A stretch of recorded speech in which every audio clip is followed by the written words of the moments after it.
columna y baluarte de la verdad, edificando con sana doctrina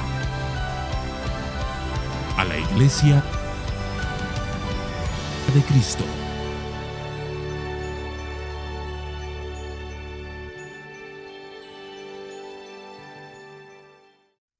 Vamos entonces, Primera de Timoteo, capítulo 3, y el último versículo va a ser en el que nos vamos a estar centrando hoy, el versículo 16, y dice así la palabra del Señor: E indiscutiblemente grande es el misterio de la piedad. Él fue manifestado en la carne, vindicado en el Espíritu, contemplado por ángeles, proclamado entre las naciones, creído en el mundo, recibido arriba en gloria. Padre, te pido que nos guíes a lo largo de este estudio de hoy, que centres, Señor, toda nuestra atención en tu palabra, que nos permitas tener nuestros corazones, Señor, centrados en la Escritura. Que podamos, Señor, recibir tu palabra, Señor, y nos lleve a contemplar a Cristo, que nos lleve, Señor, a amar más a Cristo, que tu palabra nos lleve, Señor, a apasionarnos más por el Evangelio, y que hoy salgamos de aquí, Señor, cantando esa canción que cantaban ya nuestros hermanos desde hace siglos. Que podamos, Señor, entender la importancia de este mensaje y sobre todo que afecte a nuestra manera de vivir. Es lo que yo te pido, Señor, en el nombre de Jesús. Amén, amén y amén. Hermanos, hoy estamos llegando al final del capítulo 3 de Primera de Timoteo, en un capítulo donde desde el principio el apóstol Pablo había estado regulando cómo debían ser los pastores de la iglesia, daba las características de aquel que anhela obispado, buena obra desea, pero es necesario que el obispo sea irreprensible, marido de una sola mujer, y nos da las características de los pastores de la iglesia del Señor. Luego, seguidamente, Pablo daba las características de los diáconos de la iglesia del Señor. También empezaba a hablar de cómo debían ser los diáconos. Daba incluso unos detalles de las mujeres. Y finalmente, Pablo le decía a Timoteo una palabra muy importante: que todas las cosas que Pablo le estaba escribiendo, que todas las cosas que Pablo estaba compartiendo, que todas las cosas que Pablo estaba exponiendo, eran para que Timoteo supiera cómo debía conducirse en la casa de Dios, que era columna y sigue siendo columna y sostén de la verdad. Algo que hablábamos la semana pasada de la importancia de entender qué es la iglesia y cómo la iglesia debe ser esa columna y baluarte de la verdad en medio de un mundo de mentiras. Entonces, eso es todo lo que Pablo le ha dicho a Timoteo en el capítulo 3, es todo lo que hemos visto, y cierra con estas palabras: E indiscutiblemente grande es el misterio de la piedad. Es interesante porque este cierre, esta manera de terminar el libro, era un cántico. Esto se usaba como un cántico en la iglesia primitiva, y esto además está escrito en forma de cántico, como muchos otros textos, incluso algunos salmos. Esto era una manera de proclamar una alabanza final.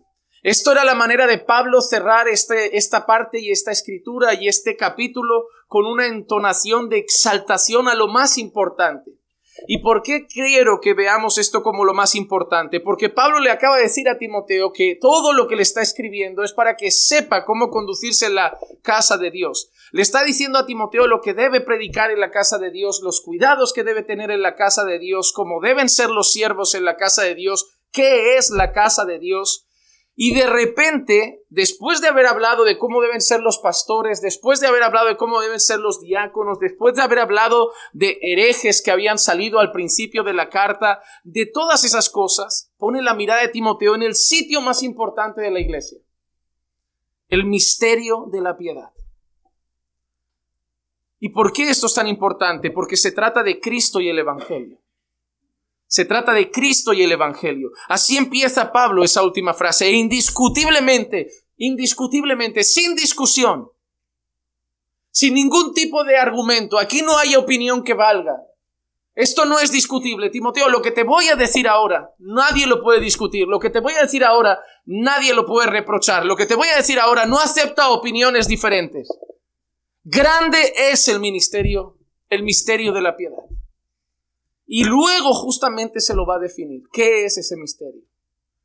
¿Qué es ese gran misterio de la piedad? ¿Qué es ese mensaje que es indiscutible? ¿Qué es ese punto que es fundamental? ¿Cuál es ese punto cardinal para la iglesia? Por encima de los pastores, por encima de los diáconos, por encima de todo lo que hay en la iglesia, ¿cuál es la base, el pilar y el punto álgido de la iglesia como columna y sostén de la verdad? El evangelio. Puedes tener buenos pastores, si no hay evangelio no es iglesia. Puedes tener buenos siervos, si no hay evangelio no es iglesia. Puedes tener buenas intenciones, buenas obras, mucho trabajo, muchas actividades. Si no hay evangelio no es la iglesia. Si no está el evangelio no es columna y sostén de la verdad. Esa es la mayor verdad de la iglesia. Es el mayor fundamento que sostenemos. De todas las verdades que predicamos, de todas las verdades que proclamamos, el eje y el pilar de la iglesia siempre será el evangelio de nuestro Señor Jesucristo.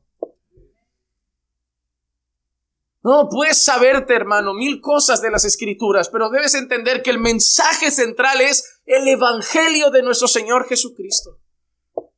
Pablo ha hablado de cómo deben ser los pastores, de los cuidados que debemos tener a la hora de elegir los siervos como los diáconos. Pablo ha hablado de que la iglesia es columna y sostén de la verdad. Pablo ha hablado de tantas cosas, pero hace una parada en seco, en un versículo que parece que no tiene nada que ver con el resto. Pero para decirle a Timoteo una cosa, Timoteo, pero recuerda que de todo lo que te estoy diciendo, de cómo debes conducirte en la casa de Dios, lo más importante de esa casa, lo más importante de la iglesia, es el evangelio.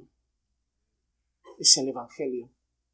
Y ahora empieza a diseminar, empieza a fragmentar ese mensaje. Y lo hace en una serie de frases, como 6 frases diferentes. La primera, su encarnación. Él fue manifestado en la carne.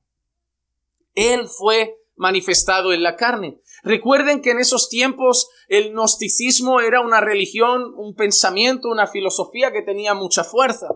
El gnosticismo negaba que Jesús se hubiera encarnado. El gnosticismo tenía un pensamiento, era un judaísmo mezclado con filosofía griega muy raro. Y tenía el pensamiento de que la materia era mala, de que todo lo que era espiritual era bueno y todo lo que era físico era malo. Por lo tanto, era imposible pensar que Dios, siendo Dios puro, santo y bueno, hubiera tomado cuerpo físico, porque la materia era mala. Los gnósticos consideraban que la materia nuestra es mala. Ellos estaban a favor de ¿qué? De abstenerse de un montón de cosas. Todo lo que afectara y diera placer al cuerpo era malo. Verán cómo la semana que viene empezamos el capítulo 4. Y una de las herejías que Pablo empieza a contestar de la época dice que prohíben casarse y abstenerse de alimentos. Porque el pensamiento ¿cuál era? No, el matrimonio, eso da placer a la carne, pecado. La comida da placer a la carne, pecado. Para el gnóstico, todo lo que era satisfacer el deseo de la carne era pecaminoso. Para el gnóstico era imposible que Jesús hubiera tomado cuerpo, hubiera tomado carne, se hubiera encarnado. ¿Por qué? Porque para ellos esta materia física era mala. Nosotros ya entendimos que no. Y por eso ese misterio de la piedad empieza recordándonos que Él fue manifestado en la carne. El Verbo se hizo carne y eso es una verdad fundamental de la iglesia de Cristo. En Juan 1:1 dice, en el principio existía el Verbo y el Verbo estaba con Dios y el Verbo era Dios. Y sigue en el versículo 14, y el Verbo se hizo carne y habitó entre nosotros y vimos su gloria, gloria como la del unigénito del Padre, lleno de gracia y de verdad. Una de las mayores verdades y más fundamentales de la iglesia es que Jesús es totalmente hombre, totalmente Dios. Sí, el Verbo era Dios, pero el Verbo se hizo carne. Se hizo carne. El apóstol Pablo a los Gálatas indica que en el tiempo señalado Él vino y se hizo carne. Mira cómo lo expresa en Gálatas 4:4. Pero cuando vino la plenitud del tiempo, Dios envió a su Hijo, nacido de mujer y nacido bajo la ley.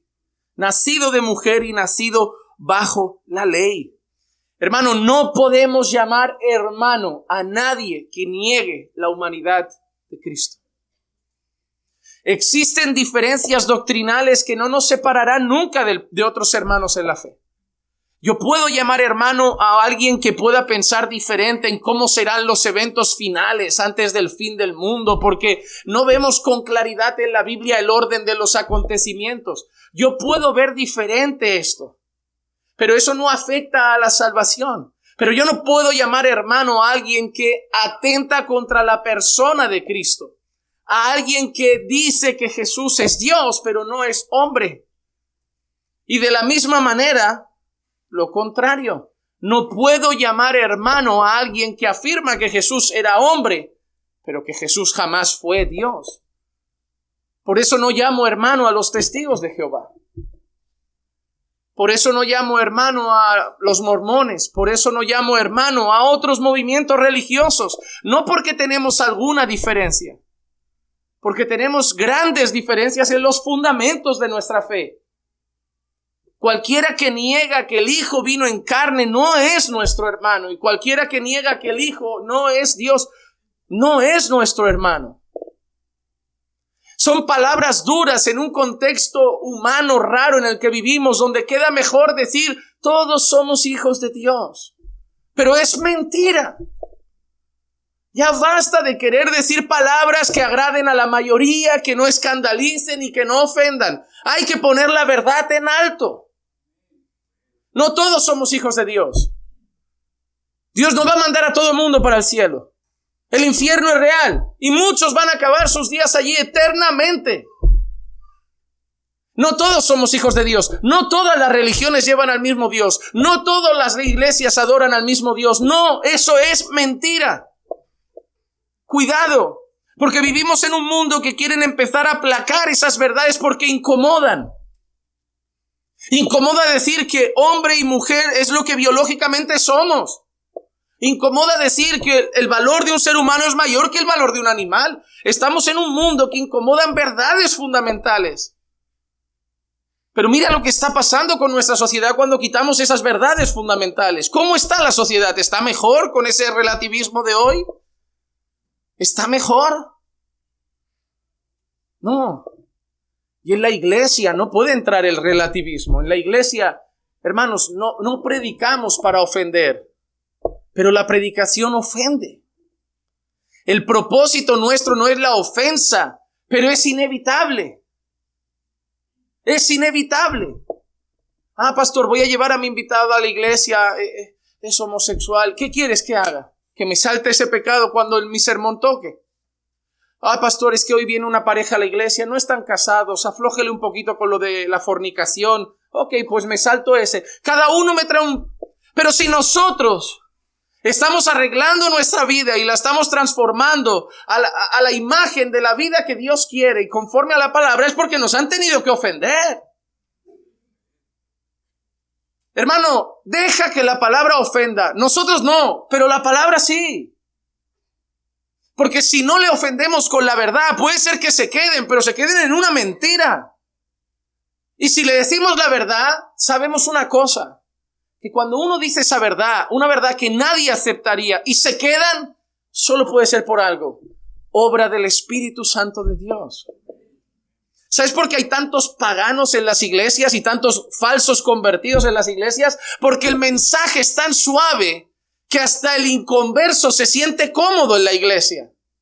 Hermanos, si un impío, si un inconverso va a un culto y sale habiendo disfrutado el culto, no estuvo bien. ¿Cómo puede ser que un mundano se sienta cómodo en un culto a Dios, al Santísimo Dios? No, cuando el mundano venga va a ser confrontado. Y va a decir, oye, tengo dos opciones. O me rindo a ese Dios, me arrepiento de mis pecados.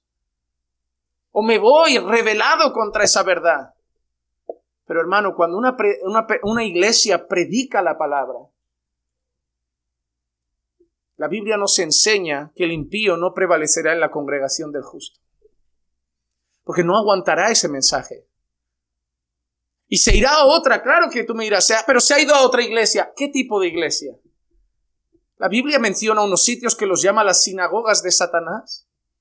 ¿Qué te crees? ¿Que Satanás no tiene iglesias? Hermano, el mayor error de muchos es pensar que las iglesias de Satanás todas tienen estrellitas en el suelo, cruces para abajo y son paredes negras.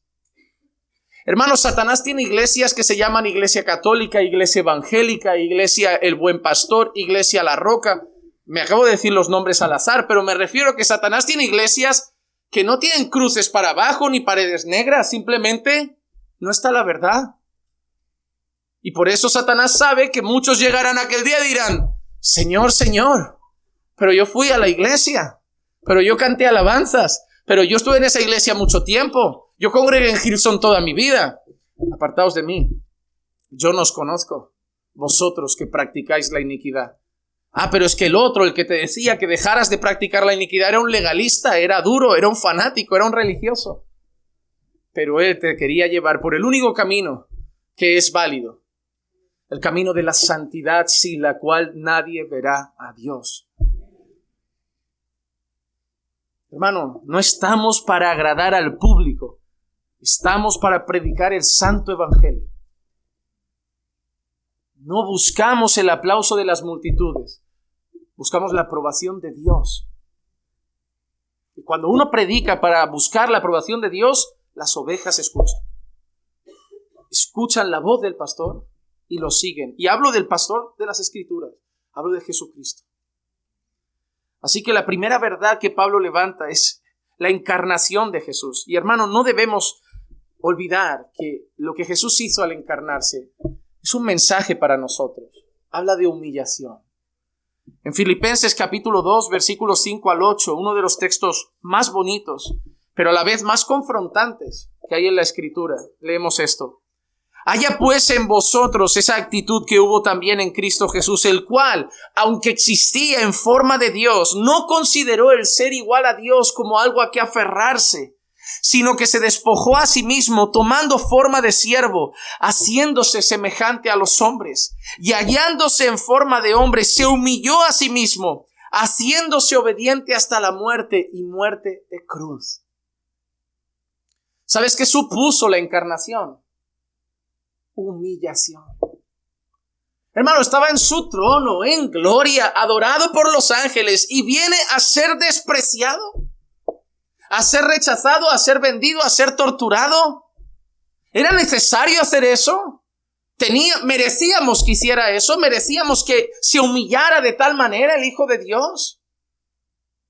Por eso Pablo empieza diciendo, haya en vosotros la misma actitud que hubo en vuestro Señor. ¿Cuánto os cuesta humillaros un poco por un jefe, por una esposa, por un esposo, por un hermano, por la iglesia? Tenemos el ego tan subido, el orgullo tan inflado. ¿Por qué no miramos a Jesús, que siendo en forma de Dios, no escatimó el ser igual a Dios como algo a que aferrarse, sino que se humilló? Si Él dejó su trono, ¿no vamos a dejar el tronito de nuestro corazón a veces? Si Él fue capaz de humillarse, ¿no somos capaces de tragar? De soportar, de perdonar, de aguantar. Si Él se despojó de su gloria para venir aquí a ser tratado como un vil pecador, a ser llamado de borracho, de glotón, de amigo de pecadores, a ser abandonado por aquellos que un día le decían, danos panes y peces, y que luego decían, crucifícalo. Si Él se humilló, incluso yendo hasta la muerte, ¿no deberíamos aflojarle un poquito a nuestro ego, a nuestro orgullo, y aprender también a humillarnos? Claro, no sienta bien una iglesia que te dice humíllate. Sienta bien una iglesia que te dice eres el ojito derecho de Dios. El que te toca a ti se mete con Dios. Pero ahora tú estás en una iglesia donde están diciendo humíllate como Cristo. Toma tu cruz cada día. Niégate. Esta iglesia no sienta bien. A la carne no. Pero es la que necesita nuestro espíritu. La primera gran verdad, hermanos, se trata de la encarnación de Cristo. Él fue manifestado en carne. Segunda cosa que nos dice, vindicado en el Espíritu. Vindicado en el Espíritu. Algunas traducciones cambian esa palabra. Algunas dicen justificado por el Espíritu, testificado por el Espíritu. Lo que alude ese texto es que el Espíritu Santo dio testimonio de él. que el Espíritu Santo lo aprobó, que el Espíritu Santo lo acompañó y dio testimonio de quién era él. Eso lo podemos ver en su bautismo, Lucas 3:22. Y el Espíritu Santo descendió sobre él en forma corporal, como una paloma. Y vino una voz del cielo que decía: Tú eres mi Hijo amado, en ti me he complacido. En aquel día, tanto el Padre como el Espíritu Santo testifican a favor de Cristo. El Espíritu Santo viene en forma de paloma y se posa sobre Jesús, mientras la voz del Altísimo suena al oído de todos: Ese es mi Hijo amado, en quien tengo complacencia. Algo que no se había dicho de Moisés, algo que no se había dicho de Abraham, algo que no se había dicho de Josué, algo que no se había dicho de Jacob, algo que no se había dicho de Isaac. Ese es mi Hijo amado, en él tengo complacencia. Muy similar a la escena que vemos en el monte de la transfiguración. A él oíd. Dios apuntando al Hijo, el Padre apuntando al Hijo y dándole a él todo.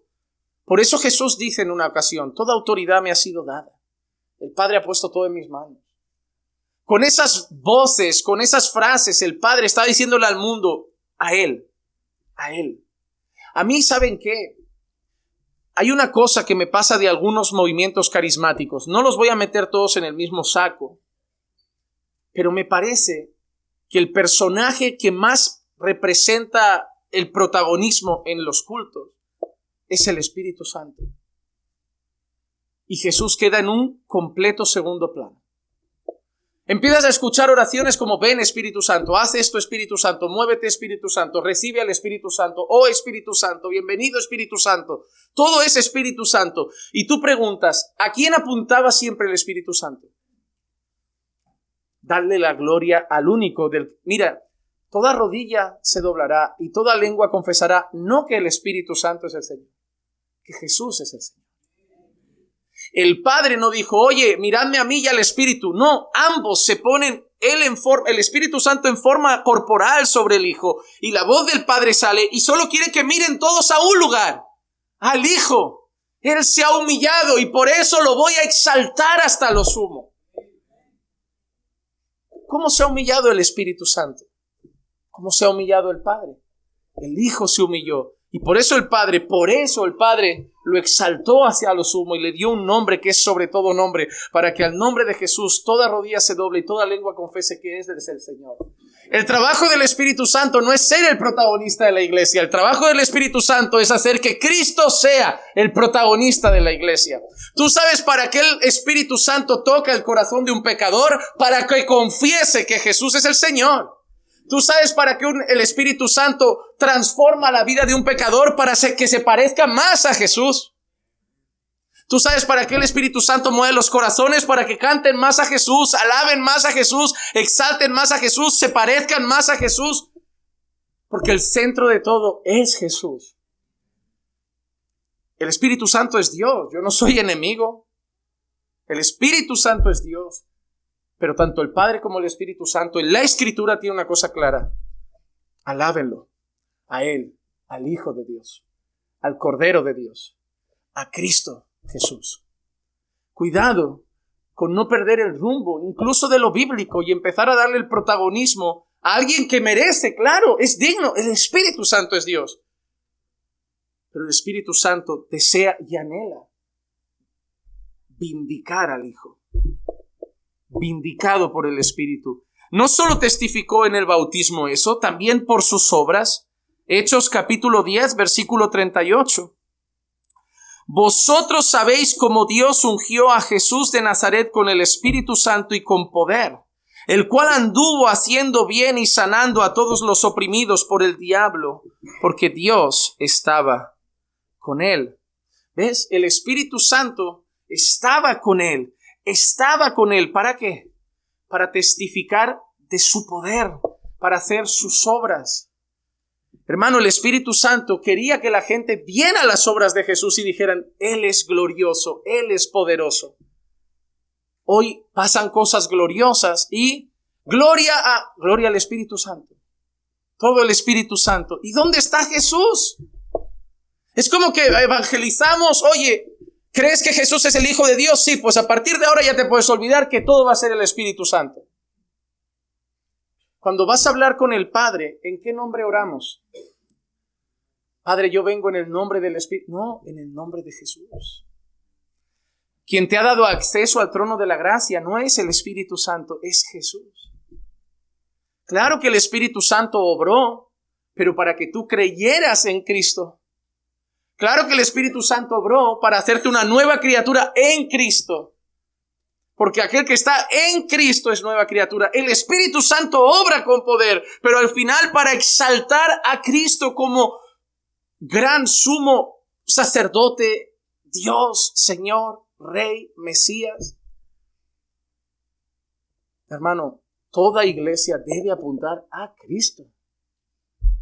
Pero pastor, ¿y el Espíritu Santo? El que hará que miremos a Cristo es Él. El que hará que le cantemos es Él. El que hará que el pecador se arrepienta y confiese a Cristo es Él. Él estará. Toda la obra es de Él. Si los hechos el libro de Hechos de los Apóstoles es los hechos del Espíritu Santo. Pero llevando a la gente a Cristo. Él no pidió nunca el protagonismo. Porque el Padre se lo dio al Hijo. Él es Dios también. Y Él obra para que nosotros vayamos a Cristo. El Espíritu Santo a lo largo de toda la Biblia, a lo largo de todo el Nuevo Testamento, ha hecho una cosa: llevar los ojos de los que se convertían, de todos, a Jesús. Y nosotros como iglesia, si el Espíritu Santo obra aquí, debemos hacer lo mismo, llevar los ojos de las personas a Jesús. También el propio Jesús testificó que el Espíritu Santo estaba sobre él. En Lucas capítulo 4, versículos 18 y 19. El Espíritu del Señor está sobre mí, porque me ha ungido para anunciar el Evangelio a los pobres, me ha enviado para proclamar libertad a los cautivos y la recuperación de la vista a los ciegos, para poner en libertad a los oprimidos, para proclamar el año favorable del Señor.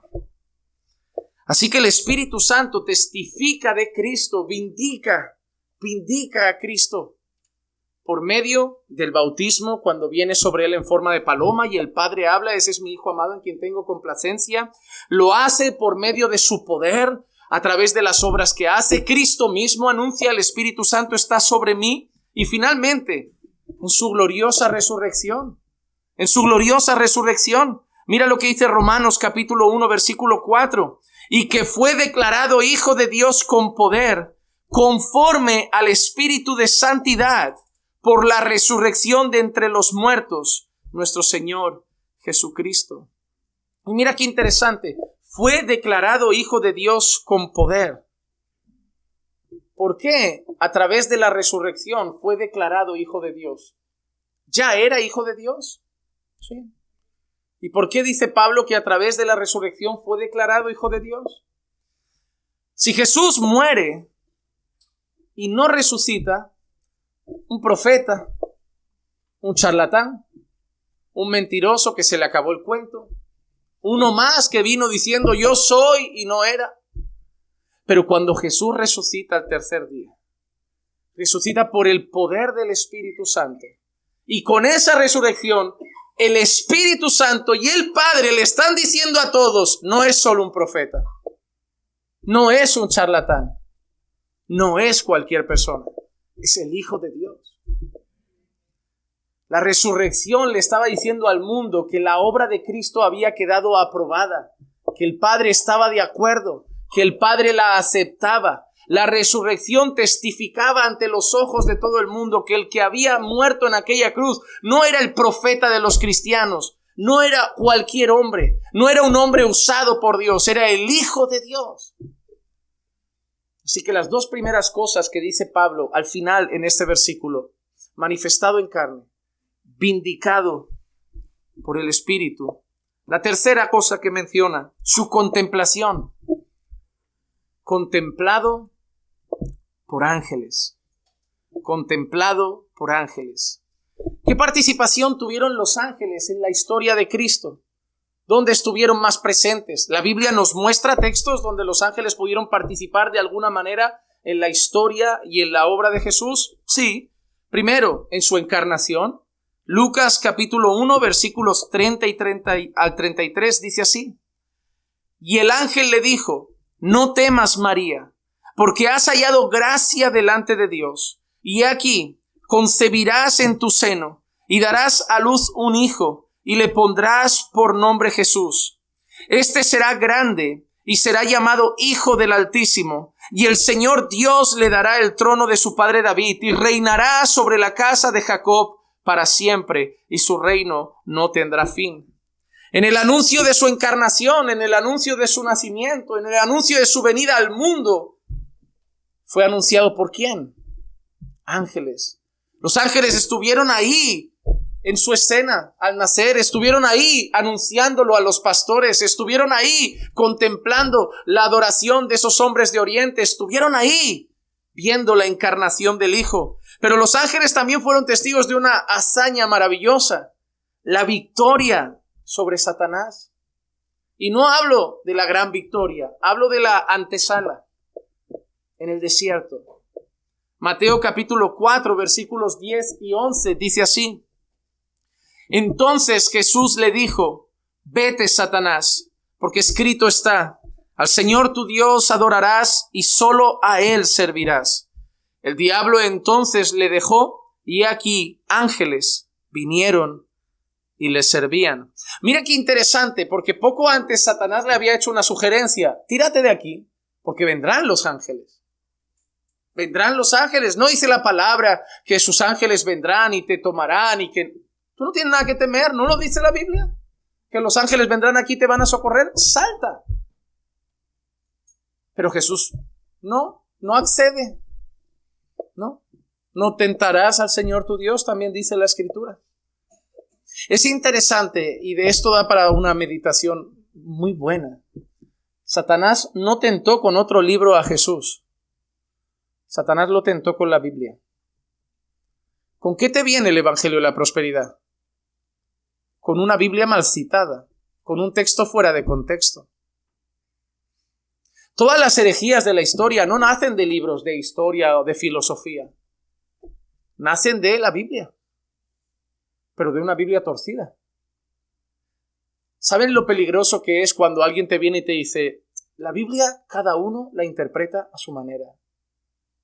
El diablo también tiene la suya. El diablo, para tentar a Jesús, usó la palabra. El diablo empieza sus frases: así dice el Señor. ¿Cómo? Sí, en Génesis, con que Dios ha dicho. ¿No ha dicho Dios? El diablo no tiene miedo de tomar el nombre de Dios en vano. El diablo no tiene miedo de usar la palabra de Dios para malos fines.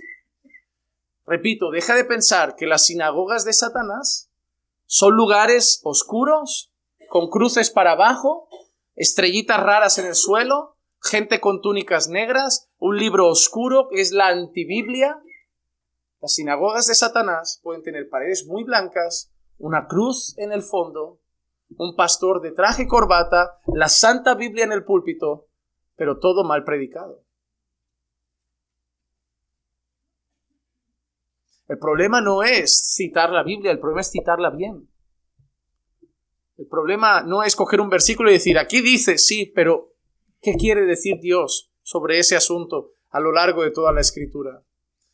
Hermanos, si han salido herejías y falsas religiones a lo largo de los años, todo han partido del mismo libro. Ojo, amo la Biblia, pero es el instrumento predilecto de los hijos del diablo. Porque la Biblia mal usada, ya se ha demostrado que mal usada puede ser un instrumento para engañar, para robar, para enriquecerse. Pablo, la Escritura lo dice: harán mercadería de vosotros, os explotarán con palabras fingidas, pero todo saliendo del mismo libro. Cuidado. No se trata de pensar que si alguien te lee un versículo ya es cristiano. No se trata de: oye, pastor, van a venir a compartir, un pastor va a venir a compartir la palabra en casa. ¿Tú verás? ¿Cómo sabes que es pastor? Bueno, el hermano me ha dicho que es pastor. ¿Tú verás? Maldonado es apóstol, imagínate. Yo, si quieres, te invito, te llevo un apóstol. ¿Te quieres que te diga un profeta? Los encuentro. ¿El título acredita que te va a llevar la verdad? No. Por eso el apóstol Juan, que ese sí es apóstol, dijo, probad a los espíritus, a ver si son de Dios.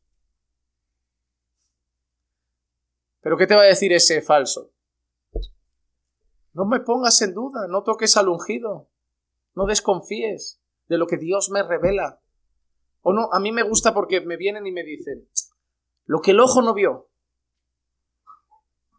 lo que no ha subido al corazón del hombre, lo que el oído no escuchó, es lo que Dios revela a aquellos que le aman. Y luego te suelta una patochada. ¿Y cómo se defiende? Con un texto bíblico que dice, lo que tú no ves, ni escuchas, ni está en tu corazón, a mí Dios me lo revela. Oye, pues tiene razón porque la Biblia dice eso. ¿Pero qué era eso que Dios iba a revelar? Esa es la pregunta. ¿No sería que apuntaba al Evangelio? ¿A Cristo como Salvador? Y no a ese sueño que acaba de tener, que ha ido a Marte y ha visto al Papa, ha ido al infierno, ha visto a Michael Jackson, ha ido al cielo y estaba su señora madre ahí en una mesa al lado de Pedro y Pablo. Porque ¿cuántos libros hay de esa gente que ha ido al cielo? ¿Cuántos libros hay? Y el cielo es cada día diferente. Yo voy poniendo esos vídeos en YouTube para que me vayan actualizando de quién está ahí. Pero no se ponen de acuerdo porque el Chavo del 8 a veces está en el cielo, a veces está en el infierno. Los papas a veces están arriba, a veces están abajo. Michael Jackson está arriba y abajo. No se ponen de acuerdo. El Señor los tiene que estar llevando a cielos diferentes. O vamos a empezar a ver que eso son mentiras. Y empezar a poner los ojos en el único sitio donde debemos ponerlos. La palabra profética más segura, la palabra de Dios. Ella no miente. Cuando alguien me viene y me dice, pastor, ¿cómo sé si ese sueño es de Dios? No lo sé. En la Biblia no dice cómo averiguarlo. ¿Y cómo sé si eso viene de Dios? ¿Y cómo sé si esa palabra que me han dado viene de Dios? No lo sé. Entonces, ¿qué hago, pastor? Mira la Biblia, que esa sí te garantizo que viene de Dios. Pero si tú quieres ir a la duda, oye, puede ser que acierte y puede ser que haya soñado algo de Dios y puede ser que venga de Dios, pero puede ser. Tú verás a quién quieres hacer caso, a lo seguro o a lo probable. Si tú dices, mira, te puedes ir allí y es probable que te vaya bien, pero si vas allí es seguro que te va bien. ¿Dónde vas? A lo seguro. Si vas por ese camino es probable que no haya caravana. Pero si vas por ese camino es seguro que no hay caravana. ¿Cuál coges? Ese. ¿Por qué en cuanto a la Biblia dice, yo me la juego? Que es que me dan un morbillo los sueños. Me dan un morbillo esas profecías raras. Yo me la juego, pastor, porque a mí me gustaría al final que haya acertado. Tú verás. Tú verás. Tú verás si quieres ser una hoja seca llevada por el viento. O si quieres estar firme en una roca firme y segura, que es Cristo y su palabra. Tú verás. Yo no mando en tu vida. Yo he decidido lo que yo voy a seguir. Tú eres libre de escuchar a los profetas que quieras, a los sueños que quieras. Yo no soy tu dueño, yo soy tu pastor. Mi deber es aconsejarte que elijas lo seguro. Pero si tú quieres elegir lo probable, eso sí, luego no me vengas a las lágrimas a mí. No. Elige lo que no falle. Elige a Dios y su palabra. Los ángeles estuvieron ahí mientras Jesús no cedía a las tentaciones del diablo, sino que lo resistía con la palabra de Dios, como tenemos que hacer nosotros. Porque al diablo no se le resiste gritando, se le resiste estando firme en la palabra. Tus gritos no asustan al diablo. Recuérdalo, tus gritos no asustan al diablo. Se le resiste estando firme en la palabra. Es firme en Dios como se resiste al diablo. Firme en la palabra como se resiste al diablo. Él vendrá. Pero la Biblia dice. La Biblia dice. La Biblia dice. Y los ángeles fueron testigos y luego fueron y sirvieron a Jesús. Esto, hermanos, es una antesala de la gran victoria que Jesús iba a traer sobre Satanás. Finalmente, los ángeles también fueron testigos de su encarnación, de su victoria en el desierto, pero también de su resurrección. Juan capítulo 20, versículos 11 y 12 dice: Pero María estaba fuera llorando junto al sepulcro, y mientras lloraba, se inclinó y miró dentro del sepulcro, y vio 2 ángeles vestidos de blanco, sentados donde había estado el cuerpo de Jesús, uno a la cabecera y otro a los pies. Ahí, en el momento de la resurrección, ¿quién entra en escena? ¿Quién ha contemplado la resurrección primero? Antes que esas mujeres, los ángeles del Señor fueron testigos de la resurrección. Nosotros tenemos el anuncio de que el sepulcro está vacío, pero los ángeles lo vieron resucitar. Estaban allí. Así que fue contemplado por ángeles en su encarnación, contemplado por ángeles en su victoria contra Satanás, contemplado por ángeles en su resurrección, contemplado por los ángeles en todo su ministerio. La 4ª frase que dice esta canción, su proclamación. Proclamado entre las naciones. Proclamado entre las naciones. Jesús no solo ha sido encarnado, no solo ha sido testificado por el Espíritu, no solo ha sido contemplado por los ángeles, sino que Jesús es el mensaje que se proclama por las naciones. Hermano, hay una cosa interesante. El comunismo llega a algunas naciones. El socialismo llega a algunas naciones. El capitalismo llega a algunas naciones. Todos los sismos llegan a algunas naciones. Pero el cristianismo ha sido proclamado en todas las naciones. El único mensaje que ha desbordado el mundo entero es el mensaje de Cristo y Cristo crucificado. Porque es el Espíritu Santo de Dios el que ha capacitado a la iglesia para llevar ese mensaje y proclamarlo en todo el mundo. Hermanos, si el Espíritu Santo de Dios no estuviera con la iglesia, por eso digo, nadie tiene nada en contra, pero Él lleva a todos a Cristo, a proclamar a Cristo. Él es el que capacita a la iglesia, es el que da poder a la iglesia. Es el que fortalece a la iglesia, sostiene a la iglesia, guarda a la iglesia. Él lo hace. Porque si fuera cualquier otro mensaje, sin el poder y la guía del Espíritu Santo, no habríamos alcanzado ni Judea ni Samaria, mucho menos los confines de la tierra. Pero Cristo nos dio una misión. ¿Cuál era? Mateo 28, 19 y 20. Id pues y haced discípulos de todas las naciones, bautizándolos en el nombre del Padre y del Hijo y del Espíritu Santo, enseñándoles a guardar todo lo que os he mandado. Y aquí, yo estoy con vosotros todos los días, hasta el fin. Y qué gozo saber que sigue con nosotros. Por eso seguimos proclamando el mensaje. Por eso cada año sigan habiendo bautismos en la iglesia.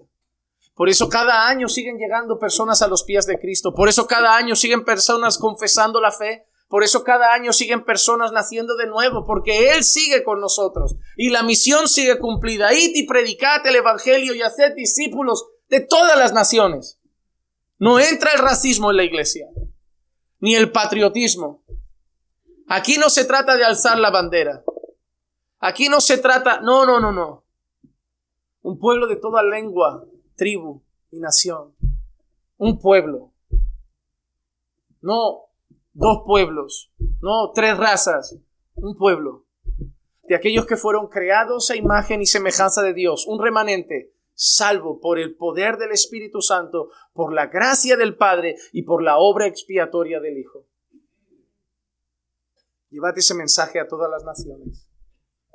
Dios nos mandó a debatir sobre cristianismo con todas las naciones. Dios nos mandó a hacer otras cosas en todas las naciones. No nos mandó a pelear en todas las naciones. No nos mandó a llevar otras ideologías a todas las naciones. Jesús nos mandó: id y predicad el evangelio y haced discípulos de todas las naciones.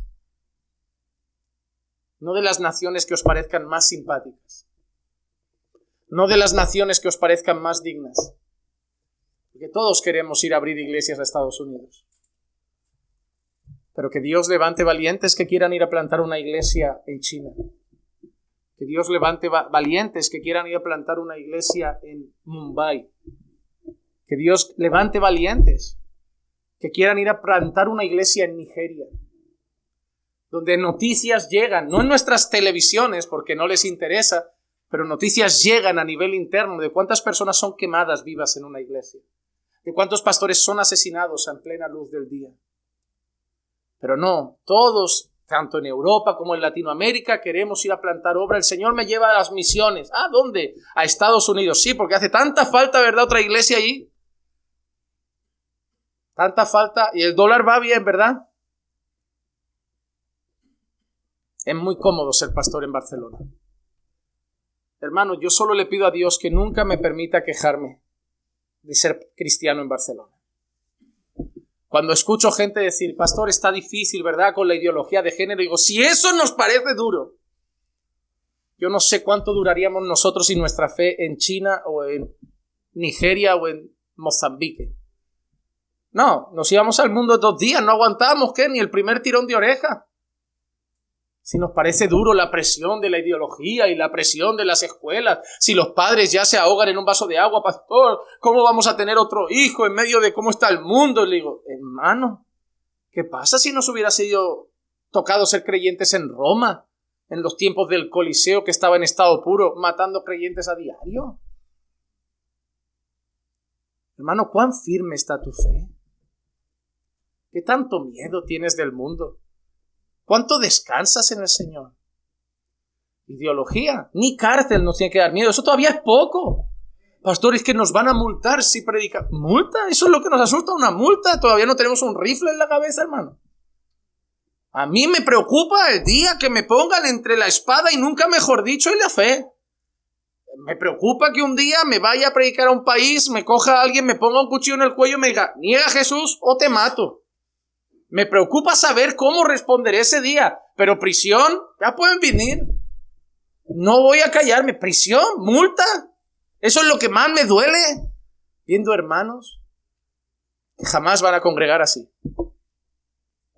Tú y yo nos estamos preguntando, pastor, un local más grande, hacemos 2 cultos. Hay hermanos que sus iglesias más grandes tienen que ser de 10 personas porque la hacen en un salón escondido. Y con uno mirando por la ventana por si alguien se acerca. Y con las Biblias escondidas debajo de una baldosa. Y bajo sitios que nadie vea que hay una Biblia en esa casa porque cualquier vecino se puede chivar y acabas preso. Hermano, veníos a Europa a congregar. ¿Y quién evangeliza a los de aquí si nosotros también nos vamos? ¿Y quién alcanza estas almas si nosotros también nos vamos? ¿O acaso Dios no tiene remanente en Marruecos? ¿O Dios no tiene remanente en esos países? Dios también tendrá un remanente. Cuando dijo de toda lengua, tribu y nación, había chinos, había africanos. Alguien tiene que morir por ellos, así como Jesús murió por nosotros. Hermano, valora la libertad que tienes. No faltes un culto, disfruta de la compañía de los hermanos. No te quedes en casa cuando puedes venir a disfrutar de una enseñanza con hermanos, porque llegará un día que echarás de menos esto.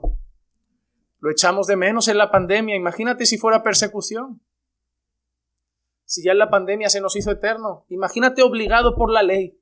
Prohibido salir. Y ves a todos salir menos la iglesia. Ahí estamos todos encerrados. Pero ahora imagínate un país donde dice, no, ahí puedo ir por todo el mundo, al centro comercial, a la sinagoga, a la mezquita, pero ni una iglesia abierta. Eso será duro.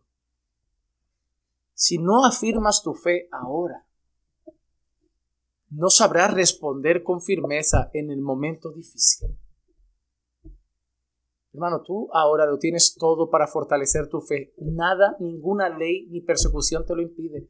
El único estorbo ante tu fe firme ahora eres tú mismo y tu pereza.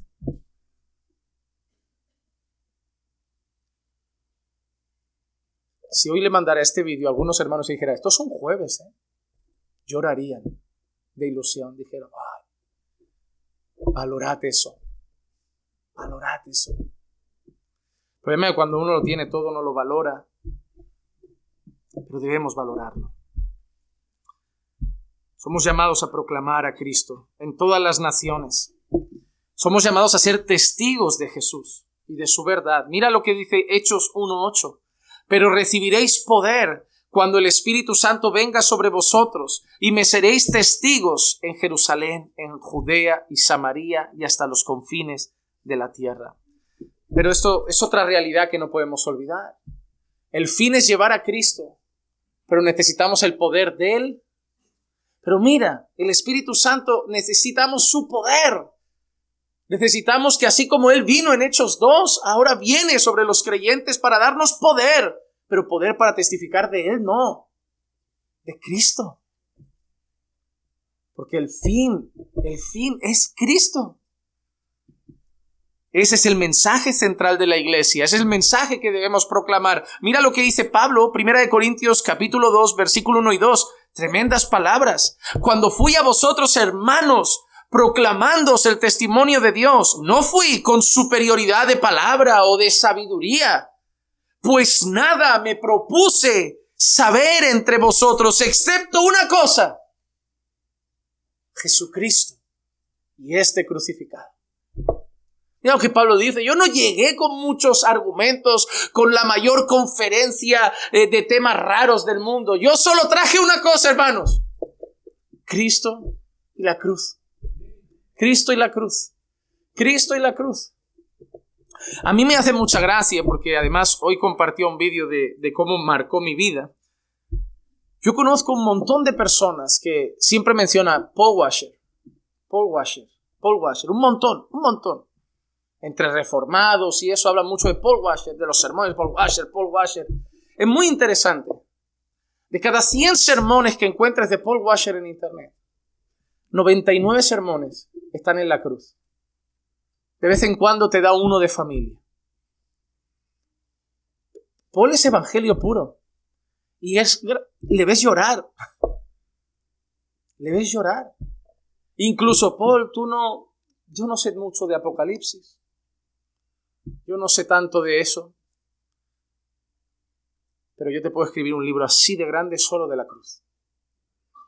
Es más, la obra maestra que Paul está esperando es un mensaje sobre la cruz. Así de grande. Y tú dices, no, pero sí, yo entiendo. Él no es pastor de una iglesia. Él es misionero y ahora es responsable de la agencia misionera y sirve allí. No es pastor. Un pastor necesita predicar todo el consejo de Dios, discipular. Hay una diferencia. Pero aunque seamos pastores, debemos poner la cruz en cada sermón. Hermanos, si yo predico Eclesiastés este domingo se llama un culto de mentira.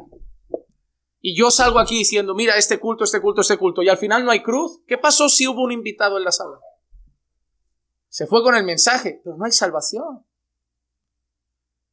El siguiente mensaje se titula Un problema serio de dinero. Y tú dices, ¿vamos a hablar de qué? Ya lo saben, ¿no? El dinero. Pero ¿qué pasa si al final no hay cruz? El mundano, el impío puede venir y decir, interesante, tal, pero no hay salvación. Sin Cristo y la cruz no hay salvación. Sin el evangelio no hay salvación. Un domingo puedes hablar de 1000 cosas, pero si no apuntas de alguna manera en tu mensaje al evangelio, nadie se salva si vienen invitados. Ese es el mensaje central. Si no se predica el evangelio, no hay salvación. Si no pasamos por la cruz, no hay salvación.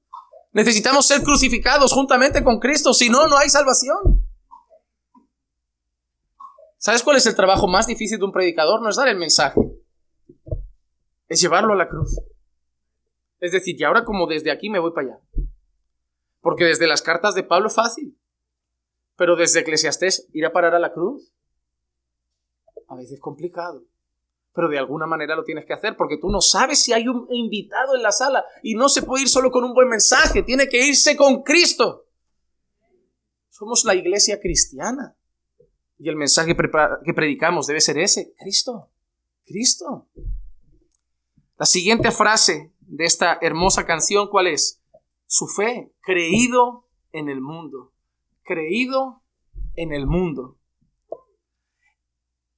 Nosotros sabemos que el mensaje que proclamamos tiene una finalidad: que la gente responda a ese mensaje y responda con fe. Nosotros no predicamos solo para que la gente escuche, predicamos para que la gente crea. Hermano, el fin no es que el mundo escuche el evangelio, el fin es que crean el evangelio. Y eso es una obra que solo Dios puede hacer.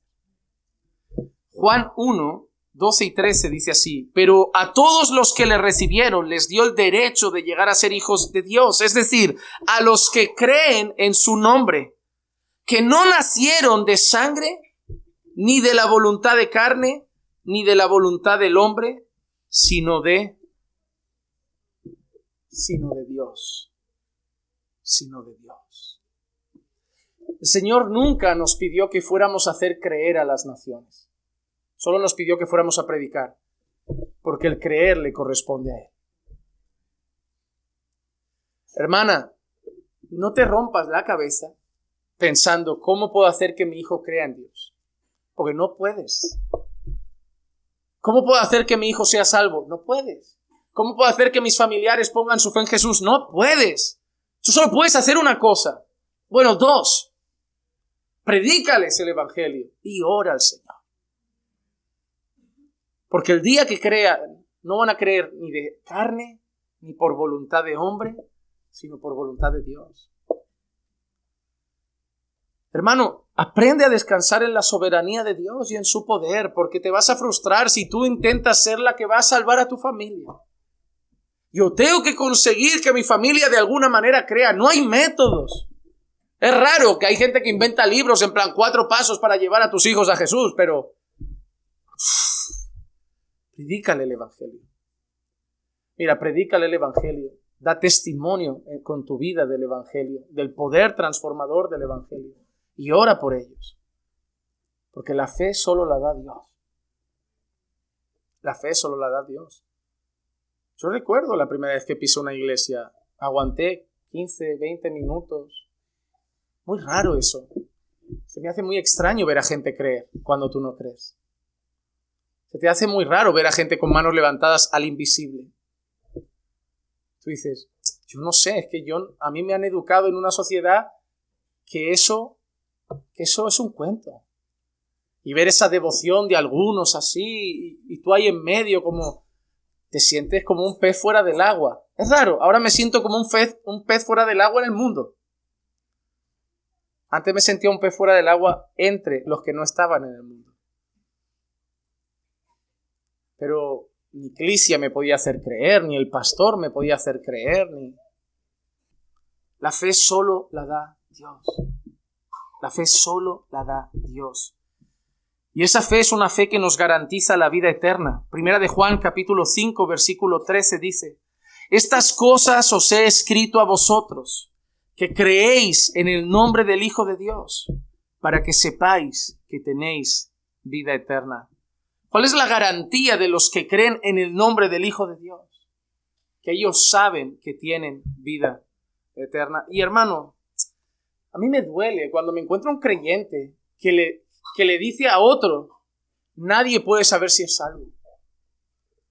Cuando te encuentras a un creyente y le dices, hermano, ¿eres salvo? Bueno, no lo sé, eso solo lo sabe Dios. Digo, hermano, ¿tú crees en el infierno? Sí. ¿Eres salvo? No lo sé, eso solo sabe Dios. ¿Y cómo vas a dormir esta noche? Si tú crees en el infierno y tienes una más mínima duda de que puedes acabar ahí, ¿cómo vas a dormir esa noche? ¿Por qué dormimos confiados? ¿Por qué vamos a trabajar con coches sin miedo a que nos pase un accidente? ¿Qué va a pasar con nuestro futuro? Porque sabemos que somos salvos. ¿Por qué si llega el cáncer no nos va a entrar la angustia que le entra a alguien que ve el final? Porque nosotros no vemos el final. Nos espera la gloria. Será doloroso, claro que sí, es un proceso duro, físicamente complicado. Y creo que habrá que buscar fuerza en el Señor, porque seguimos siendo humanos. Pero ¿qué nos consolará en todo el proceso? Mira, he luchado, he ido a quimio, he batallado, pero el Señor lo ha querido así. Pero tengo una paz, que me voy con el Señor. Yo te digo una cosa, vuelo mucho más tranquilo cuando viajo desde que sé que soy salvo. Ese pavor de, ¿y si se cae? Pues si se cae, yo creo que genial. Va a ser rápido. Ya saben los que me conocen que mi único miedo es morir ahogado y quemado. Pero yo creo que desde aquí a 5.000 pies ni me voy a enterar. Tú cierras los ojos como cuando te subiste la primera vez en el Dragón Khan, agárrate No hace falta ni que te abroches el cinturón, que nunca voy a entender. Yo entiendo que el cinturón en un coche proteja si te das un tortazo, pero el cinturón en un avión, si te das un tortazo, no sé de qué nos va a librar ese cinturón diminuto. Cuando la azafata, hay turbulencia, póngase el cinturón. Digo, señora, poco va a hacer esto como este avión se dé la vuelta, pero si usted quiere nos lo ponemos. Yo creo que más que nada para no salir volando y para saber el nombre del pasajero cuando estén todos ahí tiesos en el suelo, decir, este era el 23A, Juan Manuel. Ya, otro sentido no le veo. Pero hermano, debemos tener la seguridad de que somos salvos. La única cosa que le puede quitar a un creyente la seguridad de su salvación es su vida. Es que esté viviendo en práctica pecaminosa y en el fondo sepa que el que practica el pecado es del diablo, porque otra cosa no tiene sentido. David en una ocasión dijo, Señor, devuélveme el gozo de la salvación. Pero David, ¿qué había hecho durante unos cuantos días? Una detrás de otra. Toma una mujer, la deja embarazada, el marido a primera línea de batalla, lo matan, o sea, una detrás de otra. Normal que ese hombre por algún momento diga, yo ya no sé si soy un hombre conforme al corazón de Dios. La única cosa que te puede hacer dudar en algún momento es que estés haciendo una detrás de otra. Claro, la cuestión es esa. Ahí te tienes que preguntar, ¿he nacido de nuevo? Pero hay gente que tiene una caída y ya se está martirizando. No, hombre, no. Es bueno martirizarte porque es buena señal. El mundo no se martiriza cuando peca. Te martirizas, eso es muy bueno. Te digo yo que tu carne no se martiriza. Es el Espíritu Santo el que te está haciendo así por dentro en el corazón. Hermano, la mejor señal de que soy salvo es cuánto me duele cuando ofendo a Dios. Es que no me deja tranquilo y me duele en el corazón. Como ese Pedro que llora amargamente. Preocúpate el día que peques y digas, no pasa nada, una cosita de nada. Ese día, ese sí que hay que preocuparse. Pero aquellos que habéis creído en el nombre del Hijo de Dios, tenéis vida eterna. Entonces yo te hago una pregunta. Tú que estás aquí, porque a lo mejor tú estás también como invitado, todavía no tienes tu fe muy clara. La pregunta es, ¿crees? Miren Hechos capítulo 8, versículo 36 y 37, lo que pasó aquí. Yendo por el camino, llegaron a un lugar donde había agua y el eunuco, ¿recuerdan la escena del eunuco etíope y el evangelista? ¿Qué dijo el eunuco? Mira, agua, ¿qué impide que yo sea bautizado? Y Felipe dijo, si crees con todo tu corazón, puedes. Respondiendo él y dijo, creo que Jesucristo es el Hijo de Dios. ¿Qué pasó justo después? Bautismo. Bautismo. Pero ¿cuál fue la cosa que le dijo? Si haces todo ese proceso y tal, si crees, vamos para el agua. A lo largo del Nuevo Testamento vas a leer esas cosas muy unidas. Y creyeron y fueron bautizados. Y creyeron y fueron bautizados. Eso es muy común. Porque nosotros para ser bautizados, para dar testimonio público de nuestra fe, ¿qué se nos puede pedir? Una fe verdadera en el Hijo de Dios. Pero pastor, a veces, ¿por qué dejan más tiempo? Oye, obviamente, en aquel tiempo, si un eunuco etíope llegaba a su pueblo diciendo, ahora soy cristiano, puede ser que adiós eunuco etíope. Para que alguien allí dijera, creo, solo podía ser por obra del Espíritu Santo, porque les podía costar la vida, la familia, el trabajo. ¿Por qué hoy hay gente que, y entre ellos me incluyo, es más cautelosa? Porque así de emocionados llegan a la iglesia que después de 3 meses, yo creo, pastor, bautíceme. 6 meses después están bailando reggaetón otra vez. Por eso, en un mundo donde es tan fácil creer porque no cuesta nada, a veces dices, voy a esperar un poco para ver un poco de fruto, para ver si tengo esa convicción. Más por prudencia, no porque haya otras cosas necesarias para ser bautizado. Porque una vida que da fruto puede ser la mayor evidencia de que esa fe es verdadera y no una mera emoción del momento. Porque tristemente hemos bautizado a muchos paganos. Hemos metido en el agua a muchos mundanos que estuvieron emocionados y ahora los ves abrazando su pecado otra vez. Se desviaron. No, nunca fueron. Se emocionaron un tiempo. Porque entre la iglesia también se está bien, no somos tan mala gente. Y uno ve aquí y dice, mi nueva familia. Genial, aquí tendré amigos para toda la vida, aquí crearé a mis hijos fuera de las drogas y del alcohol. Yo quiero estar ahí, en ese ghetto gospel. No. Muchos vinieron buscando otras cosas, les gustó, eran almas solitarias, encontraron el abrazo de unos amigos, gente simpática. No. Aquí se tiene que venir buscando a Cristo. ¿Qué pasaría si toda la gente se desviara hoy de la iglesia? ¿A dónde irías tú? ¿Seguirías a Cristo? Aunque todos nosotros que ahora somos tu familia le diéramos la espalda. Esa es la gran pregunta. ¿Por quién estás aquí? ¿Has creído? ¿Has creído? Sí, yo creo que Jesús es el Hijo de Dios. Ok, bautízate. Y finalmente, la última frase que aparece en esta alabanza de un versículo, recibido arriba en gloria. Y eso nos recuerda a su gloriosa ascensión. Lucas capítulo 24, versículos 50 y 51 es lo que dice así. Entonces los condujo fuera de la ciudad hasta cerca de Betania y alzando sus manos los bendijo. Y aconteció que mientras los bendecía se separó de ellos y fue llevado arriba al cielo.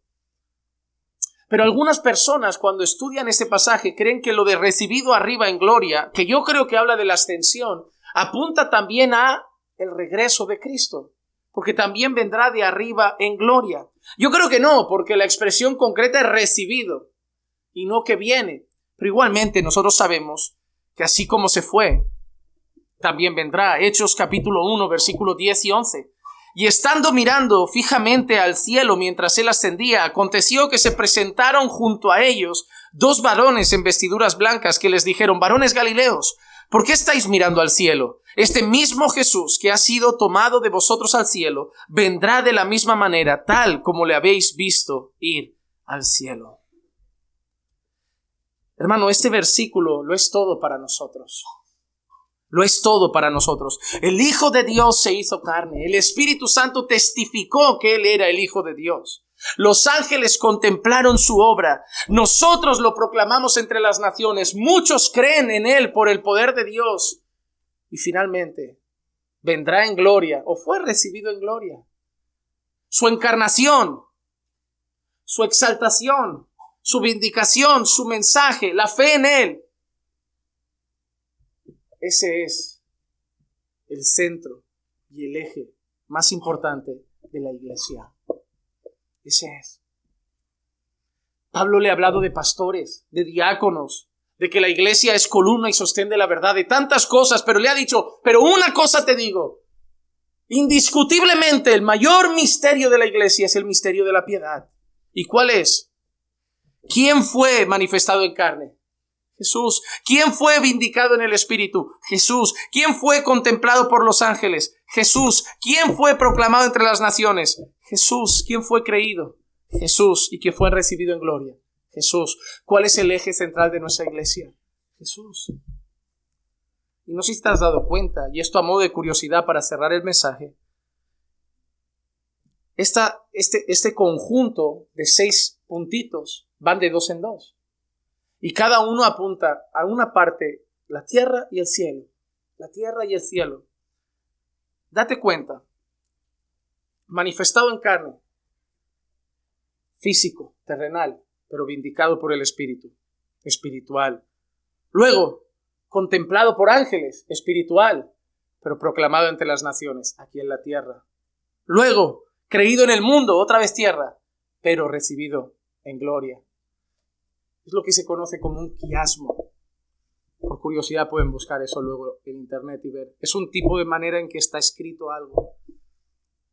Pero hermanos, es precioso porque eso nos muestra que es una alabanza. Tú sabes que cuál es el mensaje que proclama la iglesia es Cristo. ¿Sabes cuál es la alabanza de la iglesia es Cristo? Hermano, que nos quiten a todo de la iglesia. A todo. Las sillas, las luces, las comodidades. Que mañana el Señor nos dé un lugar amplio para congregar, pero si no está lleno de lujo no pasa nada. Pero solo tiene que haber algo que no puede salir de la iglesia. Yo quiero que caminando por fe nunca llegue a ser aquella iglesia a la que Jesús le dice, pero tengo una cosa contra ti. Y que un día Jesús nos llegue a decir, estoy ahí a la puerta y estoy llamando. Si alguien me abre, yo entro. Eso no se lo dijo a los mundanos. ¿Te has dado cuenta cuánta gente usa ese texto mal?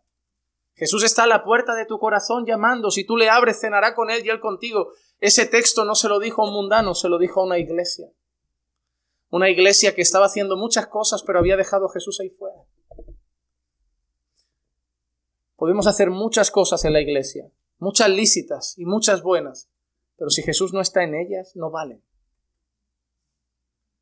Pastor, ¿podemos hacer evangelismo? Jesús debe ser el mensaje. ¿Podemos hacer obra social? Jesús es el mensaje, no el bocata. No somos Cáritas. No somos Médicos Sin Fronteras. Muy bonito y muy bonitas obras. Somos la iglesia. Hasta el mundo hace buenas obras. Pero nuestro mayor deber, Jesús no dijo, id y haced buenas obras a todas las naciones. No. Ya eso lo hace mucha gente. Por la gracia común de Dios, el mundo está lleno de obras de caridad. Te aseguro yo que si nosotros no diéramos un bocata a nadie en estas calles de Barcelona, no se morían de hambre. Aquí no. Porque hay mucha gente y muchos mundanos que hacen obras de caridad para sentirse bien y moralmente superiores. 1000 motivaciones o por amor. Pero solo hay una cosa que la iglesia hace y nadie más hace. Predicar a Cristo, cantar a Cristo, alabar a Cristo, proclamar a Cristo. Hermano, que hagamos muchas cosas para Jesús, pero sin dejar a Jesús fuera de las cosas. Porque a muchas personas les acaba pasando que acaban sirviendo a un Dios que ya Dios no está. Ay, hago tanto para Dios, sirvo en la iglesia de esto, en el teclado, en el sonido, en la predicación, en la alabanza, ¿horas? No. Qué curioso. Te perdiste sirviendo. Hay mucha gente que hace muchas cosas para un Dios con el que ya no camina. ¿Tú sabes cuál es la cosa más difícil de un pastor? No volverse un trabajador. Seguir siendo una oveja. Porque cuando llegas aquí, ¿sabes cuál es mi trabajo? Leer la Biblia. Estudiar la Biblia. Y predicar la Biblia. Ese es mi trabajo. Y no hay nada más triste que pasarte 5 horas con la Biblia, pero nunca para tener tu devocional. Solo para sacar cosas que enseñar a otros. Cuanto más cerca sirves a Dios, a veces, sin darte cuenta, te desconectas un poquito más de Él. Cuando llegaste, no eras nada, ni pastor, ni diácono, ni servías, pero ¿qué hacías todo el día? Orar, leer prédicas, leer para que Dios hablara contigo. Pero hasta sirviendo a Dios podemos dejar a Dios fuera de nuestra historia. Que nuestra iglesia haga muchas cosas, pero nunca deje a Jesús de puertas para afuera. Porque grande es el misterio de la piedad. Jesús es el tema central de la iglesia. Y eso lo vamos a tener que luchar para que aquí sea siempre de esa manera. ¿Amén? Vamos a orar. Señor, te damos muchas gracias por recordarnos que el mensaje más glorioso que tenemos como iglesia es el mensaje de Cristo y Cristo crucificado. Gracias, Señor, por recordarnos la importancia del santo, bendito, maravilloso, poderoso y glorioso evangelio. Ayúdanos, Señor, a seguir proclamando ese mensaje, viviendo ese mensaje, anunciando a Cristo. Y líbranos, Señor, de dejar a Jesús fuera de las puertas de este lugar. Ayúdanos, Señor, a seguir mostrando al mundo con nuestra manera de predicar, cantar y vivir que Jesús es el centro de nuestra iglesia. Ayúdanos, Padre, te lo pido, en el nombre de Jesús. Amén. Amén.